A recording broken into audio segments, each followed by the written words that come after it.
বিপ্লবী গণজোটের পক্ষ থেকে আমরা আজকে 7 সদস্যের একটা প্রতিনিধি দল এসেছিলাম। আমি বাংলাদেশ গণমুক্তি পার্টির সাধারণ সম্পাদক এবং বিপ্লবী গণজোটের বর্তমানে প্রধান সমন্বয়ক হিসেবে দায়িত্ব পালন করছি। আপনারা জানেন, বিগত সরকার, বিশেষ করে 111-এর সরকার আমাদের দেশে একটা রাজনৈতিক দলের নিবন্ধনের আইন নামে একটা জঘন্য আইন চালু করেছিল। আমরা সে আইনের বিরুদ্ধেও দীর্ঘদিন যাবৎ আন্দোলন করে যাচ্ছিলাম। সেখানে তারা দিয়েছিল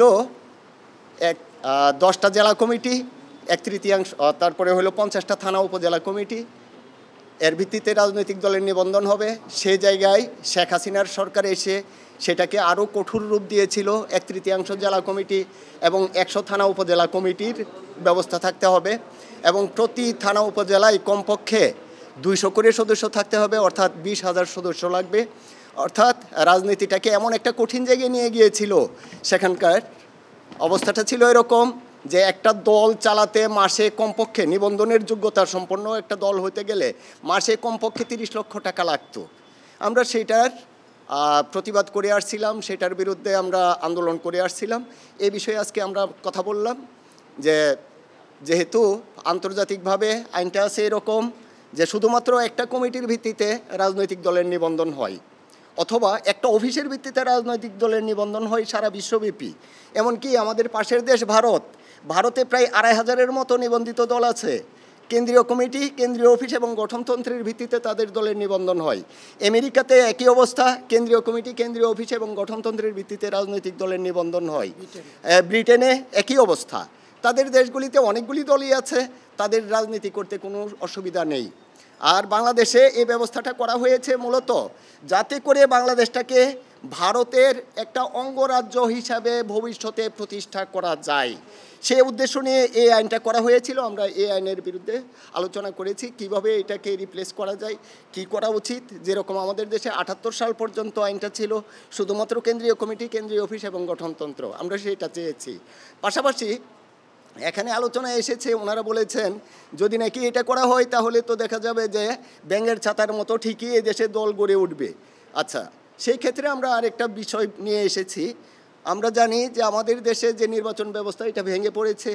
আমাদের দেশের জনগণ ভোটমুখী নয়, কেন্দ্রমুখী নয়, তারা যেতে চায় না। কেন যেতে চায় না? কারণ তারা বিশ্বাস করে যে তাদের ভোট এমনিতেই হয়ে যাবে, তাদের ভোট ছাড়াই একজন না একজন পাশ করে যাবে। এই অবস্থা আছে। সেখান থেকে আমরা কিভাবে উত্তরণের ব্যবস্থা নিয়ে আসতে পারি, সেই জন্যে আমরা বলেছি যে নির্বাচন ব্যবস্থাটা বর্তমানে কি আছে, একটা জামানত প্রথা আছে। সেই জামানত প্রথার পরিবর্তে আমাদের এখন চালু করতে হবে প্রার্থিতা ফি, যেটা অফেরতযোগ্য হবে। তারপরে কি হবে, প্রচারণার দায়িত্ব নির্বাচন কমিশনকে নিতে হবে।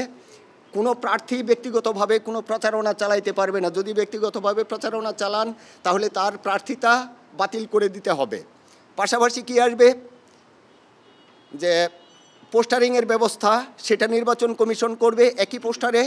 একই পোস্টারে সকল প্রার্থী মার্কা এবং নাম দিয়ে পোস্টারিং করবে। তারপরে আলোচনা সভা অথবা জনসভার আয়োজন নির্বাচন কমিশনই করবে। কিভাবে করবে? একই মঞ্চে সবাই যার যার বক্তব্য উপস্থাপন করবে, সেখানে নির্বাচন কমিশন সেটা আয়োজন করবে। নির্বাচন কমিশনের ব্যবস্থাপনায় এবং পরিচালনায় সেটা হবে। পাশাপাশি যে সব দল, রাজনৈতিক দল নির্বাচনে অংশ নেবে, তাদের যে দলীয় ম্যানিফেস্টো আছে, নির্বাচনী ম্যানিফেস্টো আছে, সেই ম্যানিফেস্টোগুলি একত্র করে একটা বই তৈরি করতে হবে। পাশাপাশি আসনভিত্তিক যেসব প্রার্থী আছে, প্রার্থীদের যে লিখিত বক্তব্য, সেটা একত্র করে আরেকটা বই করতে হবে।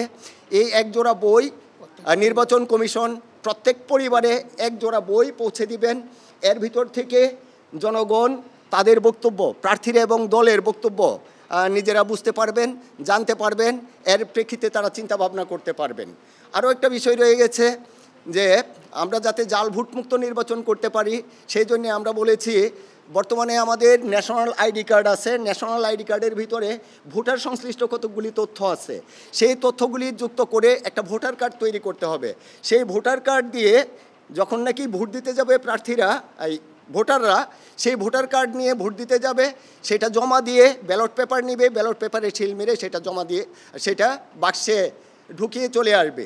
এর ফলে যতটা কার্ড জমা হবে ততটা ব্যালট পেপার যাবে, একজনের ভোট আরেকজনে দেওয়ার কোনো ব্যবস্থা থাকবে না।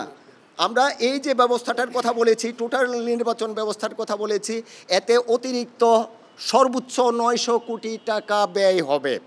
এমনিতে আমরা দেখতে পাই নির্বাচনের ভিতরে প্রার্থীরা যে টাকা ব্যয় করেন, হাজার হাজার কোটি টাকা ব্যয় করেন, সেটা 10,000 20,000 কোটি টাকা পর্যন্ত প্রার্থীরা ব্যয় করেন।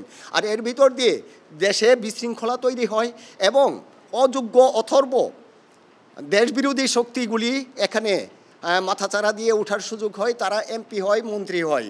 অর্থাৎ দুর্নীতিবাজ, লুটেরা, পাচারকারী তারা এখানে এই সুযোগ সুবিধাগুলি পায়। এমনকি দেখা যায় যে একটা লোক লুটপাটের মাধ্যমে অঢেল টাকার মালিক হইলেও একসময় গিয়ে সে বলবে যে আমি এমপি হইতে চাই, এমপি সাহেব হবেন। সেই ব্যবস্থাটা এখানে আর থাকবে না যদি নাকি এই ধরনের নির্বাচন ব্যবস্থা এখানে কায়েম করা যায়।